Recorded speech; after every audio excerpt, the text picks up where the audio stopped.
we'll do the live thing first. Like,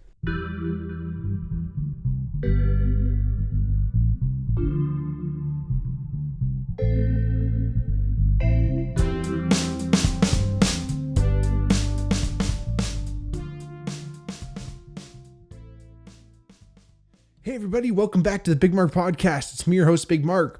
If it's your first time watching, welcome. If not, welcome back. Like I always say, if you ever wanted to reach out to the podcast, let us know about any topics or anything you wanted to hear or any critiques or anything like that. Please reach out to us at the Bigmark Pod or at the Bigmark Podcast on our Twitter, on our Instagram. Check it out. Hit our DMs. If you like the podcast, please tell your friends. Support us. Tell everyone you know. If you think you'd like the podcast, let them know. You know, if you told one friend, we can double the podcast overnight. Please rate the podcast. If you're watching on YouTube, please hit the bell and subscribe to our channel so you know when the next videos are out. And again, let me know what you think. I always want to hear from everyone. I want to grow the community, and you know that's what this is all about. And you know, I talk about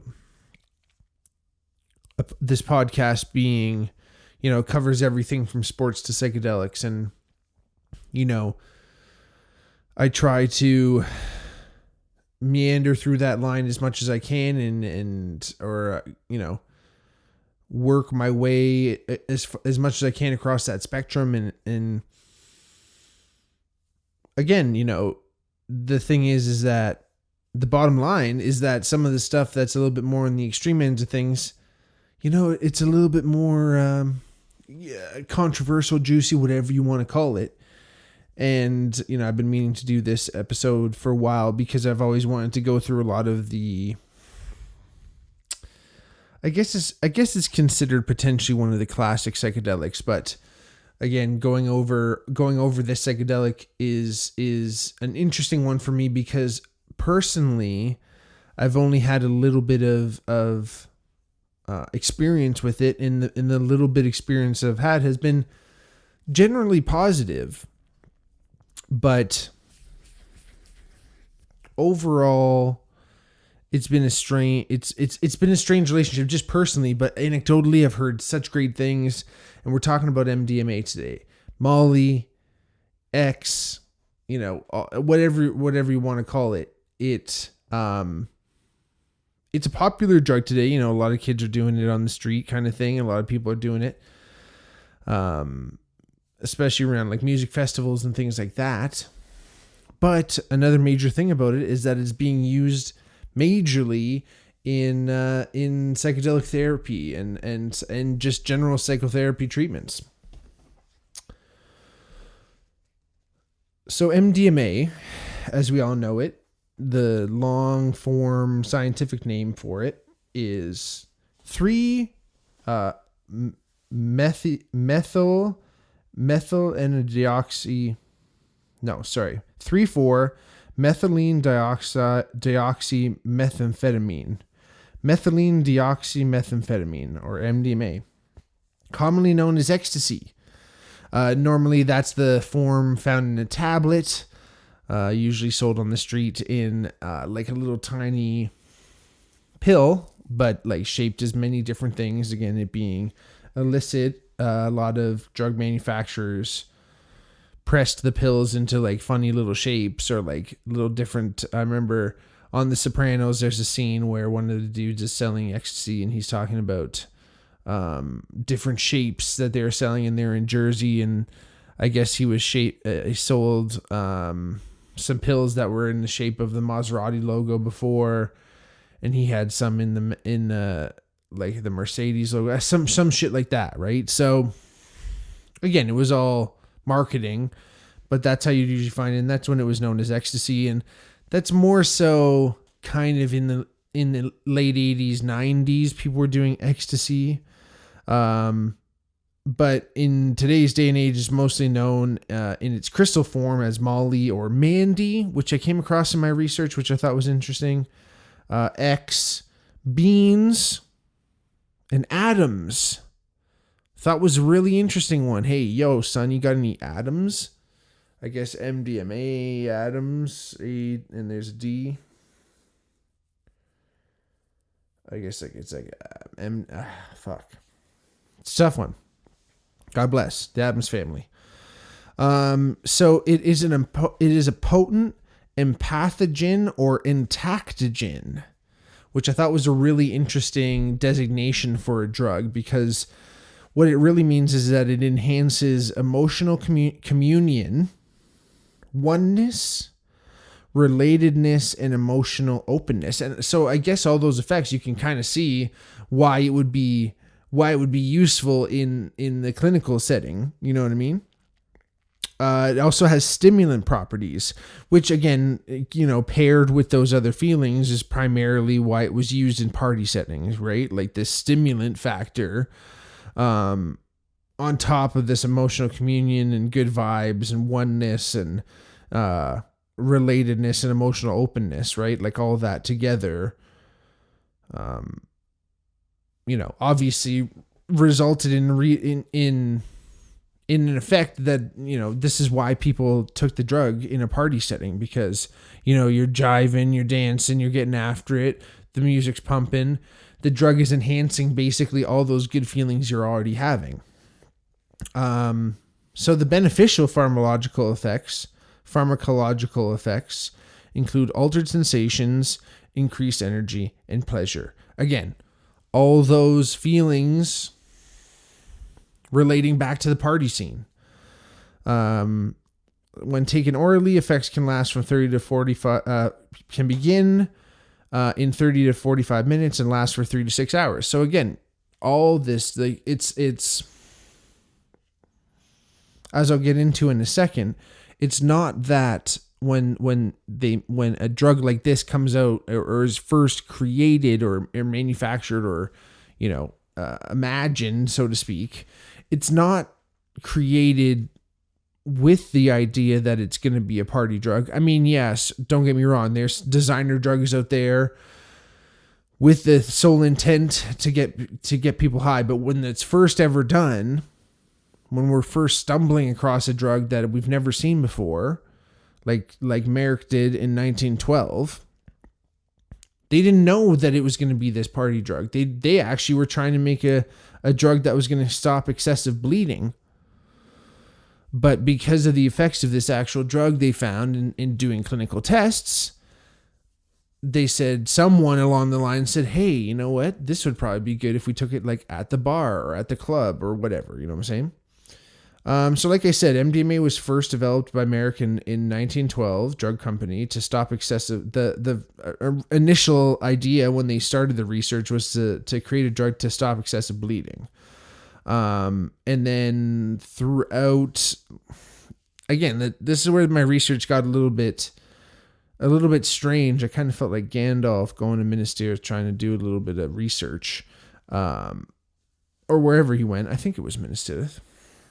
Anyway, it was used. So from 1912 to like 1970, my research gets a little spotty. So don't get me wrong, MDMA really got swept up in the war on drugs and things like that. But it was still, there's still research being done on it. It was still, not classified as a full-on major Schedule 1, I guess, for the time being, because in the 70s, it was actually used to enhance psychotherapy. And even today, it's one of the leading drugs in psychedelic-assisted therapy, like I mentioned before. So after it was used in the psychotherapy setting in the 70s, it became a popular street drug in the 80s, commonly associated with dance parties and raves and EDM. And again, that's what I was saying. In the 80s, it was more like those ecstasy pills. And a lot of the negative associations with or ecstasy, I guess, at the time was with these pills being cut with other stimulants. So a lot of, with one of the major effects of MDMA being a stimulant, a lot of dealers, a lot of drug manufacturers would cut the drug with more stimulants, cheaper stimulants than the pure MDMA that they would have bought.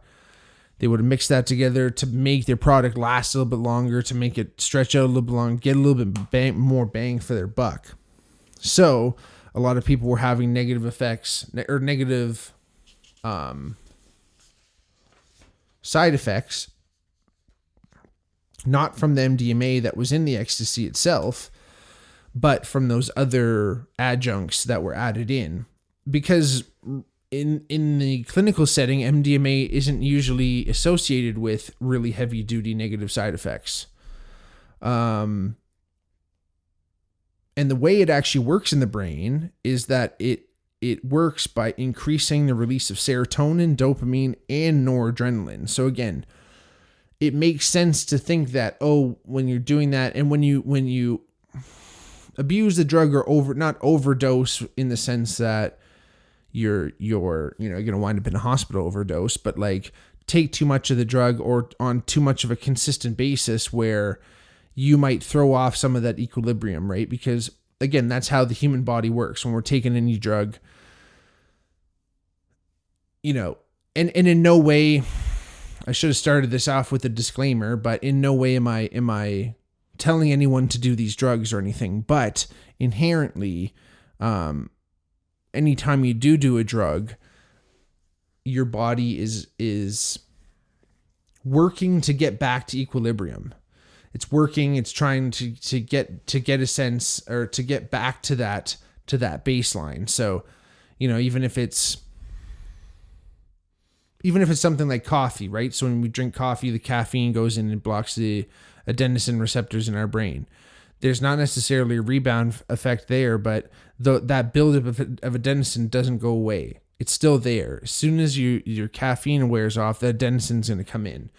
If your body is making a hormone, and this is the case of a lot of drugs, what happens is if your body is making a certain neurotransmitter, and all of a sudden you're taking a drug that inhibits that, excites that ability, whatever it does, it can actually, when you come off that drug, your body doesn't necessarily know that right away, and it keeps fighting against this. It keeps fighting against that feeling, right? So, essentially, when you're trying to get back to baseline, like, for smoking weed and stuff like that, a lot of people get really hungry when they smoke weed. They get the munchies. And sometimes when you go off smoking weed, a lot of people lose their appetite, because essentially what's happening is the weed is making you hungry, and your body's going, there's no need to be hungry. We've already eaten something. So it increases that other hormone or that neurotransmitter, that chemical in your brain. It increases that to tell you that you're not hungry. And as soon as you remove the weed from the equation, your body's still telling itself that it's not hungry, and then you don't eat. Again, these aren't necessarily elegant, oh my God. Can't think tonight, folks. Anyway, thanks for joining me. No. Sorry, these aren't, and oh my God, anecdotes. Oh shit. Someone out there is screaming the word that I'm trying to say. Anagrams, allegories, analogs. Sorry, everybody. Again, not the perfect examples. Here we go. We're back. So it's interesting, right? In the sense that, drugs for MDMA, it's not necessarily a high chance of addiction, but drugs of abuse, when you overdo it or overdose, obviously things can happen. You can have some of these rebound effects, but normally speaking, in the clinical setting, you don't really see these negative effects. But because a lot of those pills back in the day were made with such terrible ingredients, and even today, just the way that the MDMA just works on our system, it's easy to get some of these rebound effects and feel these when you're on the drug, you're feeling this euphoria and everything, and sometimes when you come off it, you feel this kind of negative, depressed feeling. And even that can sometimes be a little bit of a you're comparing that extreme euphoria to maybe your baseline again. But sometimes you dip below. There's a little bit of a rebound effect when you're coming up from this high. You dip below baseline a little bit before you come back to normal. It is part of the substituted amphetamine class of drugs. It actually has a similar structure to mescaline, methamphetamine, and serotonin, dopamine, norepinephrine. So again, that's how the drug is working in your brain. It's going in there. It's telling your brain to create more of these neurotransmitters, which makes you feel good. Obviously, serotonin, dopamine, norepinephrine, these are all amazing. These all trigger usually a heightened sense and a heightened feeling across the board. And that'll come into actually the assisted psychotherapy later.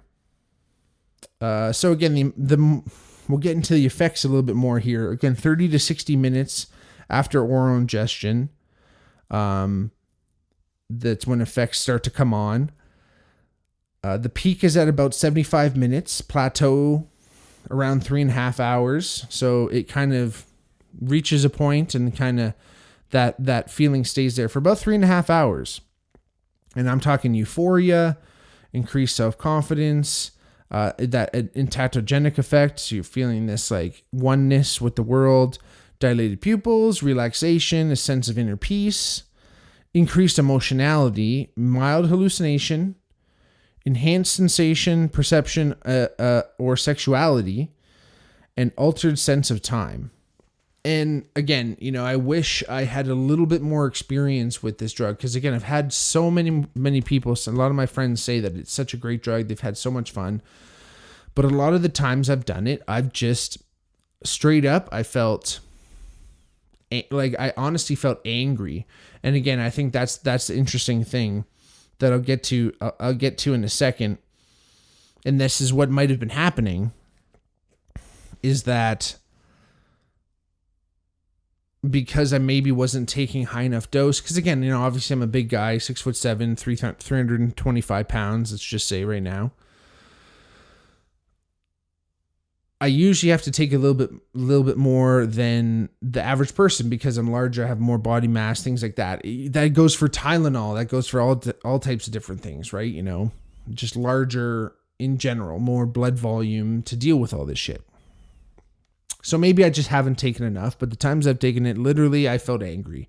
I mean, more recently, the times I have done it with good stuff that I know was good, I felt that sense of euphoria and definitely that sense of stimulation, and much more. I definitely had a much better experience, but still haven't really dove into what I would consider a very high dose, or then gone out and tried to party on it and stuff too, right? So I haven't really had the full sense and experience, and that's the other problem too, is that a lot of these drugs, maybe they're not meant to be partied on. Maybe they're not drugs that you should go out there and dance around to, or I don't know. It's these drugs that potentially are helping us feel at one with ourselves or heal our minds from traumatic events. It's maybe we have to be a little bit more careful with them, and we shouldn't just use them just to go party in the clubs and also drink with and carry on and sweat. And that's there's loads of reasons why people are feeling shitty after, or they're feeling terrible the next day, probably dehydrated, danced out, partied out. It's not just the fact that your body was coursing with serotonin and dopamine. So I wish I had a little bit more experience myself with it, but again, this is the interesting part about it, and this is why we need to move into some scenarios where you can experience some of these drugs in a safe way. And that doesn't necessarily mean everyone has to be going through a therapy session when doing it, but having a guide and having someone who knows what they're doing and knows how to administer the drug to you as well. Like I said, in my case, where I feel like I might need a little bit more, or a specific dose, like everyone needs a specific dose. I think we shouldn't shy away. We should learn how to do these drugs sensibly, because why does this drug exist? Why do we have a drug that we can take that mimics all these different neural pathways and these different neurotransmitters in our body that are already there? It's not like it's creating some whole new system. It's working on systems that already exist. So why not? Like I always say, the brain is meant to be modulated. And if you have this drug that is capable of doing all these things simultaneously, again, a lot of psychedelics you have only really work on one neurotransmitter or one system in the body. But like I mentioned, maybe an issue that was happening with me where I was having this negative effect is because I probably was essentially doing a microdose, doing a subliminal dose of the drug that is under perception. So this is the one tricky thing about microdosing. You always hear about microdosing. Of course, microdosing mushrooms, microdosing LSD. Just because you can do those two other things and they've had really good effects, and a lot of people do, Silicon Valley, Steve Jobs, whoever, me, whatever you want to say, there are benefits to microdosing those psychedelics, but that doesn't mean every psychedelic should be microdosed. And that's probably, and that doesn't even necessarily go for stimulants, because some stimulants you can just take a little bit of it and feel a little pep and you're good. But therein lies the rub, is that if you are feeling it, if you're feeling buzzed, it's not a microdose. If you've taken a microdose and you feel it, it is not a microdose. It has to be subliminal, technically, for it to be a microdose. And the problem with microdosing MDMA, in the research that I did, it alludes to the fact that you're essentially, the plane is taking off. You take the microdose, the plane is taking off, but you didn't give it enough juice to get up through the clouds and into the clear skies. It's still in the rough turbulence, just going through there, and then it's going to come back down eventually, and you're going to be, whatever, a little bit older. But like, you're not really giving yourself a good chance, and it almost has a paradoxical effect, and you can actually dysregulate parts of the brain and things like that, in the sense that you could, especially prolonged use, and a lot of times microdosing is a regular occurrence. You can really kind of essentially throw off your tolerances to MDMA if you wanted to do it in the future.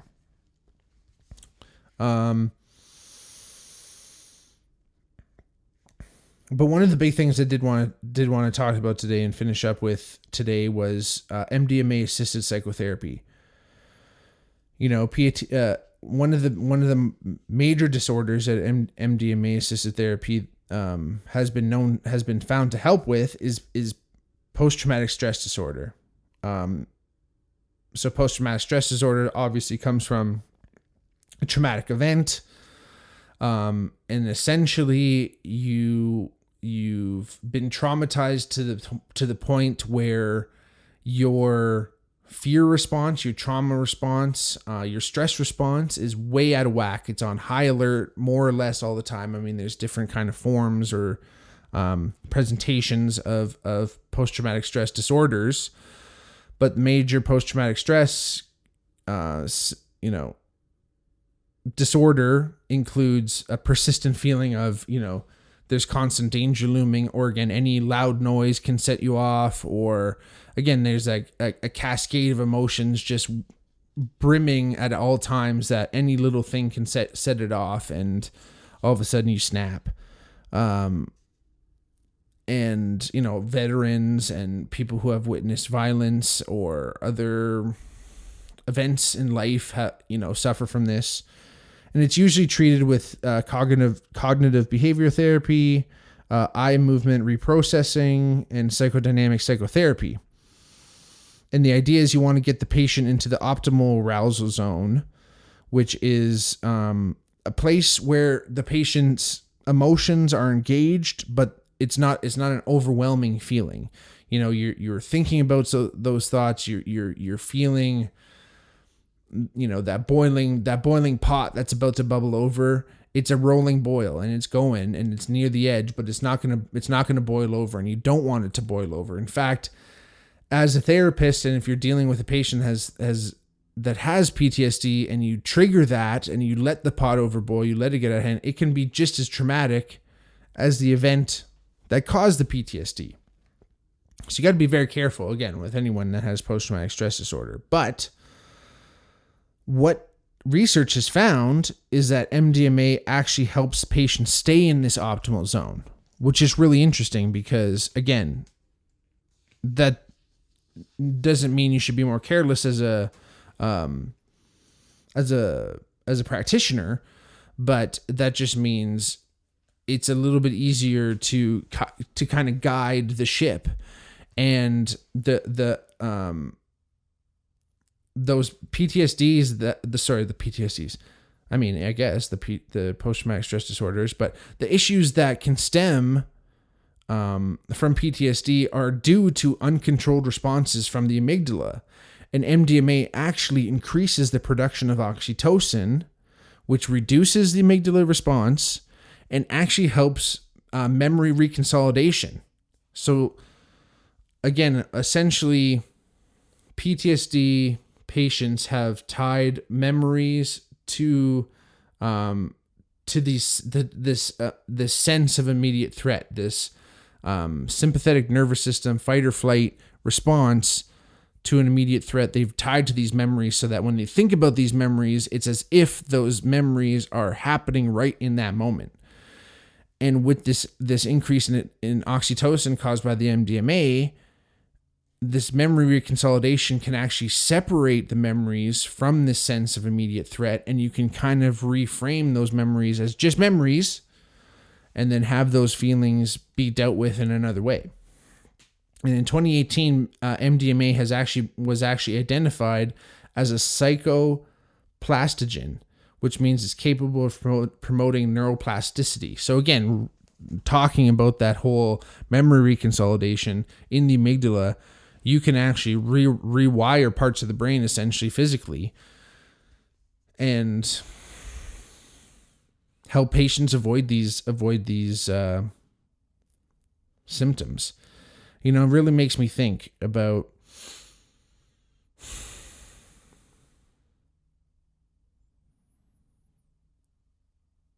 drugs are interesting because essentially there's no bad drug. Drugs aren't bad. They're chemicals. They're, naturally growing plants. They're, naturally occurring fungi, things like that. They are inanimate objects, more or less. I mean, we can talk about the spirituality of some of these drugs, don't get me wrong, but as far as scientifically, physiologically speaking, these drugs don't have free will and consciousness in them. We have the free will and consciousness to take the drugs. And I think a lot of the problems that stem with a lot of drug abuse in this society is that we put a lot of negative connotation on a lot of these drugs, and that came from the war on drugs for years and years. But I think what happens is that we've got away from a culture where we don't have a lot of people in our lives that say, hey, that we can go to and ask and say, how do I do this drug? Is this drug safe? We don't have medicine men. We don't have shamans. We don't have people like that could guide us through some of these things that humans have used for hundreds of thousands of years, if that. We've used these drugs and they've been a part of our cultures and been part of our societies. And there's something that has severely molded the human brain and the human consciousness by these drugs. Again, if some of these drugs, and yes, this was synthesized in 1912, don't get me wrong, but there's a lot of other drugs that have been a part of our culture that, we have simultaneously evolved along with them. And I think when we throw all these drugs away and say all drugs are bad, all the people that do drugs are bad, if I do these drugs, I'm going to be a bad person. All these different reasons why people stay away from drugs, it's illegal. Just that alone has prevented so many people from potentially opening their minds, potentially getting to a point in life where we can start looking past a lot of these kind of petty issues and these separations and this us and them mentality, really push forward into this new realm of understanding each other in a new profound way that's never ever been done before. And we can get there, and we can explore inner and outer space together. But we're so hung up on all these Puritan ideals and these ideas that, these drugs change your mind, but they don't change it for the worse. They could change it for the better. And maybe it's not even a permanent thing. And if we're able to approach these drugs in a healthy way, and we know how much to take, and we can get there, we can have these experiences that do help us ascend and help us get to the next level. I think that's all we can do. And hopefully, and it seems like we're getting there, they've legalized a lot of these drugs for research now. And like, there's a lot of, there's a big push, I think, in BC. I think like a lot of like crazy, like heroin, cocaine, like a lot of opiates are legal, or something wild like that. At least in the States and the West Coast, things like that happen. So it's starting to get out there. These are baby steps. It's not perfect. And I'm not saying it should be sold in the corner store. I'm still leaning towards assisted therapies and assisted assisted trips and things like that. So I'm all for it. So keep it up. Keep on rocking. Thank you for listening. Please let me know. Please ask questions. Please reach out. Let me know your experiences. Talk in the comments about it. Again, I want to grow this community, and the only way to do it is with all you guys. So thank you all for giving me your time today. Thank you all for bearing with me when I couldn't fucking remember the word for analogy.